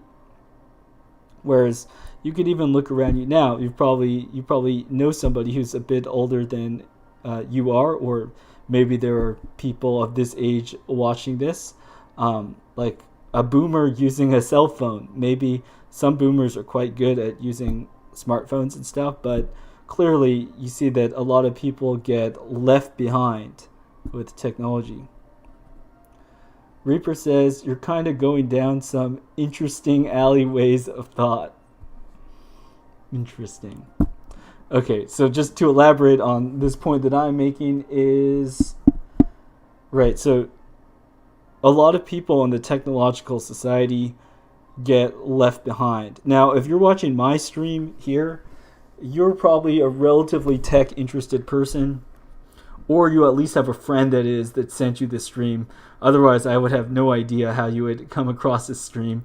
Not ruling out the possibilities here. But yes, the elites will be people that are knowledgeable about the technology. It's not just a blur in front of them on some level. They don't have to be engineers or ultra technical in that sense, but they kind of have to be like wizards in some way. These people will be on the top, I think, is what is being expressed in this quote. Alright, so Reaper says, what about the context Ellul wrote in? The French version is 1954. Ellul is writing a decade after the end of World War II. Ellul would have lived through the Mustache Man Army control of France, and he might have fought in the war. And remember, semiconductors do not exist. Yeah, so hey Reaper, what you're saying here, this is why a lot of this is so interesting to look at as a 21st century person, because a lot of it seems very, very predictive. Let me bring up another quote. So here's one. So you said before the semiconductor. Now listen to this one. He says, cybernetic devices will make the state conduct politics as one plays a game of chess. If this apocalyptic possibility is realized, we clearly cannot foresee the consequences for the state.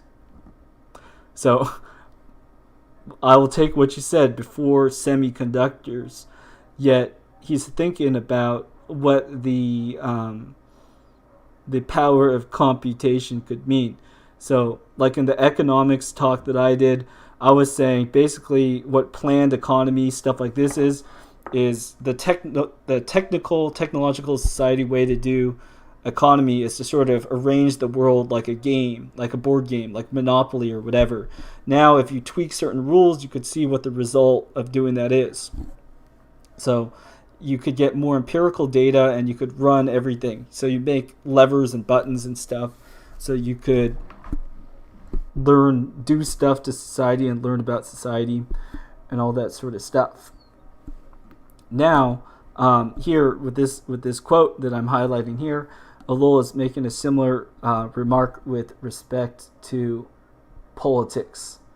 I'll read this quote above that footnote. So it says, the political power is no longer precisely a classical state, and it will be less and less so. It is an amalgam of organizations with a greatly reduced organism for making decisions.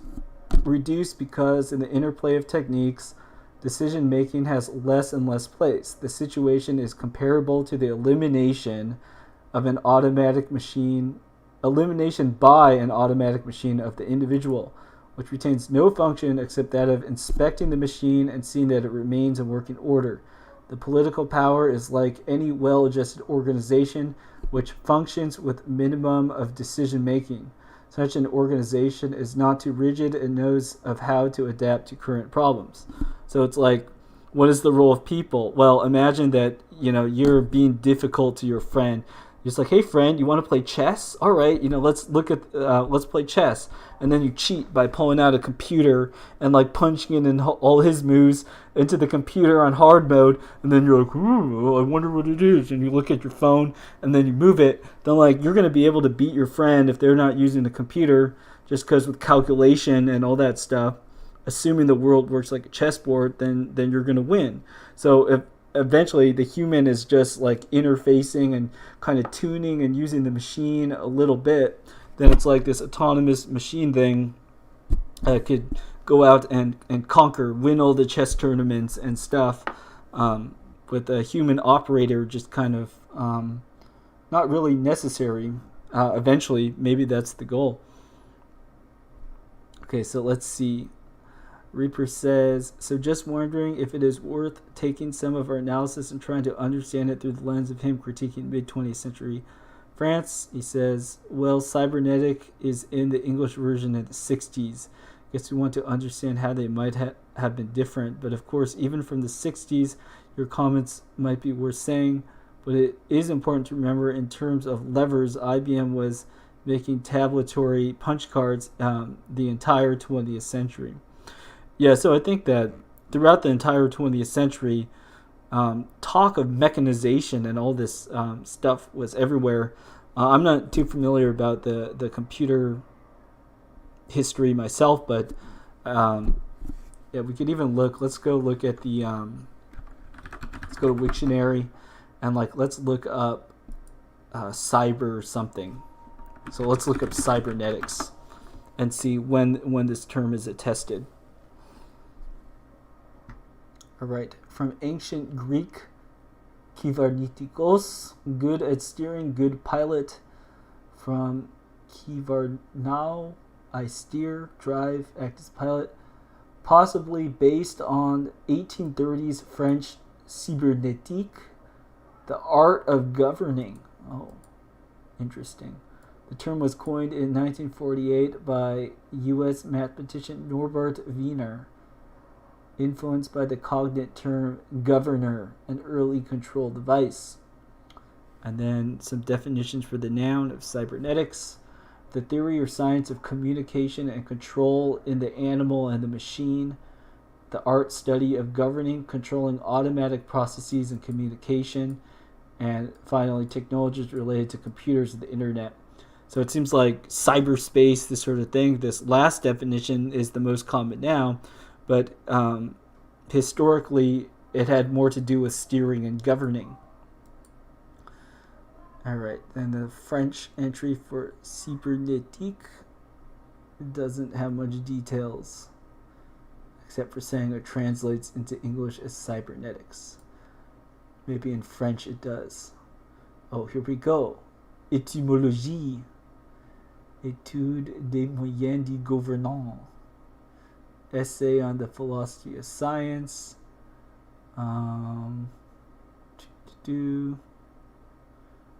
Not gonna try to read more French. Let's see. So they bring up Norbert Wiener here, cybernétique et société, and the Greek origin too. So it's kind of just looks like going back to what we already saw in the English definition here. Okay, so let's see what we have to say. So I think this footnote here, right? Cybernetic devices will make the state conduct politics as one plays a game of chess, right? You could think of winning at chess as an application of technique par excellence, right? If you could, a battlefield, you would think lots of unknown elements. Which way does the wind blow? the terrain, how do you map that, army morale, all these things.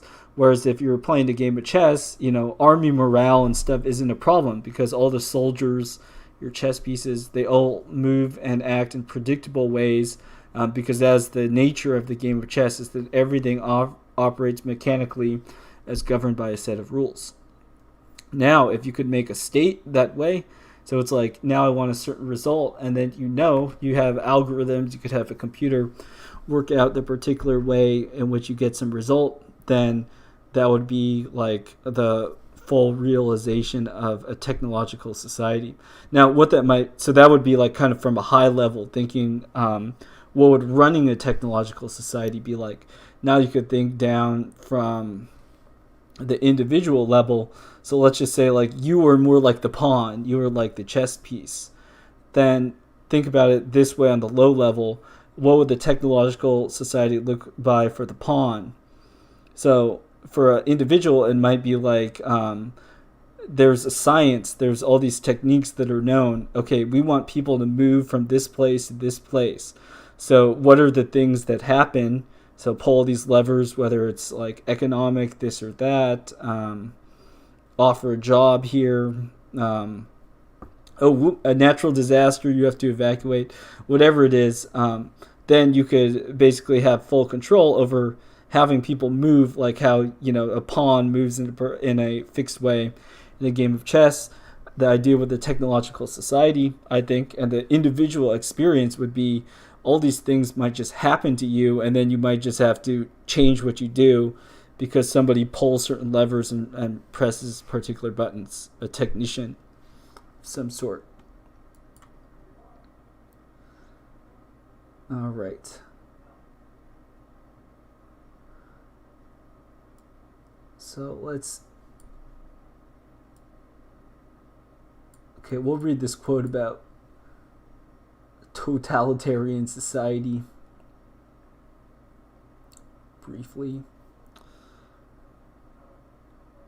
Reaper says, you're talking about government using technology and control to force people to move around. Has that happened before? Here's a quote. We conclude that the political doctrine of today is a rationalizing mechanism for justifying the state and its actions, and is the source of the dangerous intellectual acrobats indulged in by official journalists and statesmen. Sometimes the preoccupation of these gentlemen is to square some totally unjust action with democratic principles. Another quote, finally, technique causes the state to become totalitarian, to absorb citizens' life completely. We have noted that this occurs as a result of the accumulation of techniques in the hands of the state. Techniques are mutually engendered and hence interconnected, forming a system that tightly encloses all activities. So the word totalitarian is being used here, not necessarily saying like authoritarian, forcing people at gunpoint to do stuff, but totalitarian in affecting all areas of life.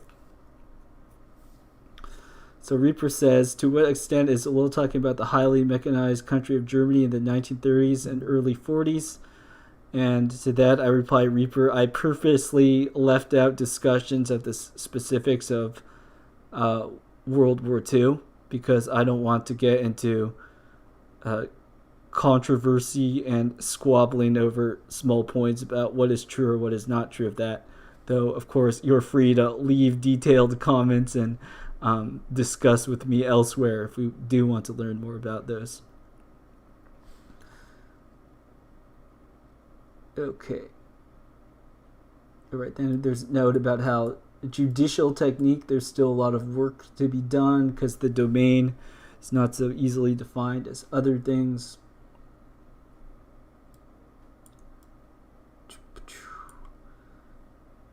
But ultimately, that the doctrine of law is therefore no longer defined by object or by end, but by method. So eventually technique will be the principle by which even justice is administered. Reaper says, I'm not getting into specifics.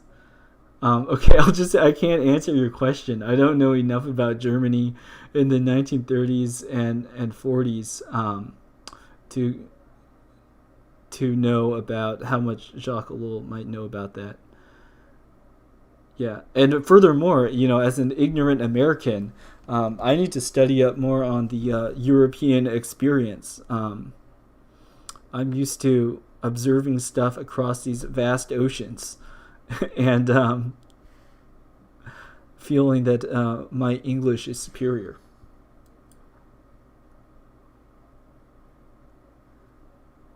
Okay, so I'll just end looking at these three quotes. So here's a quote.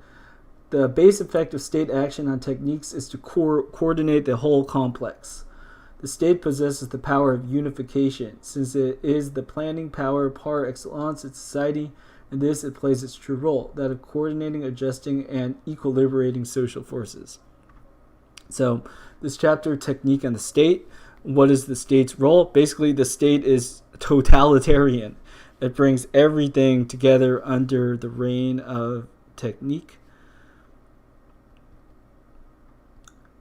And here's another quote. The state offers technique possibilities of development which no other agency could offer. It gives research men the necessary means to expedite their research, and as a consequence to expedite technique. Only the state is in a position to make available to scientists the results of scientific investigation. For other parts of the world, the state can exploit information techniques which no lesser agency could possibly exploit. So there's tons of big things only states could do. If you're a Fed, you have access to information, backdoors, controls, all sorts of other stuff that would be illegal for a normal citizen to do. But if you're given that authority, then you're able to do these things that other people can't do. And I'll read this ending quote and then I'll get to the chat. So the ending quote is, in view of what has been said, it may be affirmed with confidence that in the decades to come, technique will become stronger and its pace will be accelerated through the agency of the state. The state and technique, increasingly interrelated, are becoming the most important factors in the modern world. They buttress and reinforce each other in their aim to produce an apparently indestructible total civilization. So, big, strong claim by Jacques Ellul in 1954. But now in the year 2021, I think that this quote is much less shocking because we look around and we see this for ourselves. Just think of how the digital world, the internet, has touched so many places. And think of the internet or even 5G networks, whatever we're talking about, as an expression of the extension of the technological society, versus in the past when they would have telephones. You would only have telephones in so many places. A lot of places you could go without telephones. Now you have the waves sending out signals everywhere, such that our society is increasingly technological. Okay, Reaper says, here's a different angle. Should we be looking at Ellul's work as part of a cohort of work like 1984 Brave New World, Animal Farm? Yeah, I mean, I think all those works are interesting in their own rights. I would say that the genre distinction is pretty important here. So this Jacques Ellul book, like, what exactly, you would call it a non-fiction book, but what exactly does that mean? Like, you would probably call, I don't know, Marx Das Kapital, or some philosophy book. These would all be called non-fiction, in the sense that someone is trying to describe what's going on, as opposed to intentionally making up fictional things, maybe to express some truth, but the non-fiction, it's a non-fiction book, as opposed to 1984 Brave New World and Animal Farm. I think we would call those fictional works. And this is kind of like a literary criticism type issue, I think, where you could say, why does a particular author choose to write in a particular sort of genre? So like one reason one might write fiction, for instance, is because you write fictional work to criticize or point things out or show patterns that you might get censored. You might get in trouble for doing it if you just explicitly spell stuff out. This Jacques Ellul book, I mean, it's like a 400 plus page book.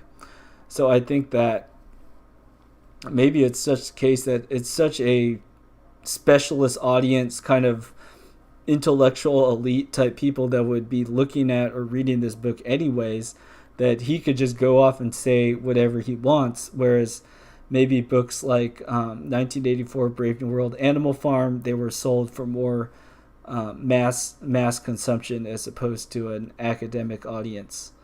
So yeah, looking into, for instance, the reading habits of 20th century Europeans, that would be kind of interesting. Like nowadays, the equivalent would be, what sort of social media are people using? Are people going on YouTube a lot? Are people going on Twitter, Facebook? The stuff that people read, they consume, where does the consumption happen? In a similar way, when we study like works like this Jacques Ellul book, Animal Farm, stuff like that, if we were to look at it, we could ask who was reading this sort of stuff and in what context. Let's see, Reaper says, can you talk about those elites he viewed as his audience? I mean, we could look. I don't know if we go, so we'll just look up the Technological Society, and then we could see like where he was probably working as a professor at a university. So Jacques Ellul, French, 1954. Okay, so we could see where he was in 1954. So let's see if we have like a list of where he was. A longtime professor of history and the sociology of institutions on the Faculty of Law and Economic Sciences, the University of Bordeaux. So I think he was already a professor at this point. So I'm just going to assume that he wrote this while he was a professor at the University of Bordeaux.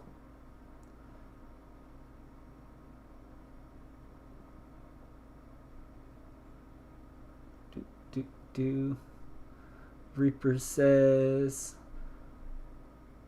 does knowing that his audience were contemporary French philosophers change our analysis at all? I guess this gets into the debate of, when analyzing the work, should you analyze the author's life also? I think in this case, perhaps that is more true than a typical fiction work. What do you think? I would say, like, so I'm reading the Technological Society to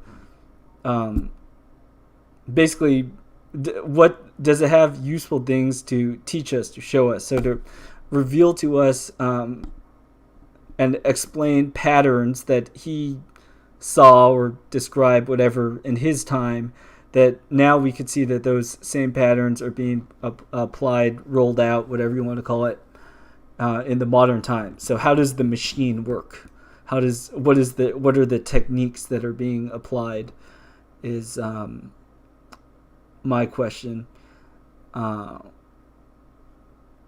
So the way, we got into looking at this was looking at the metaverse, and then me talking about like some of the techniques that are being used in the metaverse, like how are you going to get people interested? How does the NFTs fit in that? Like, that is one of the reasons why we got looking at this. So I would say that if there's something that's being said in the text that's really like you want to make sense of it but you can't, then maybe looking at the author's life might be useful. Like maybe reading the Technological Society, let's pretend that Jacques Ellul kept on making nasty remarks about Hungarian people or something, And then it's like, okay, this guy clearly, it seems like he has a problem with Hungarians. Like, I'm just gonna look and see if there was a reason. So it's like maybe he was held in a prison camp in Hungary or something.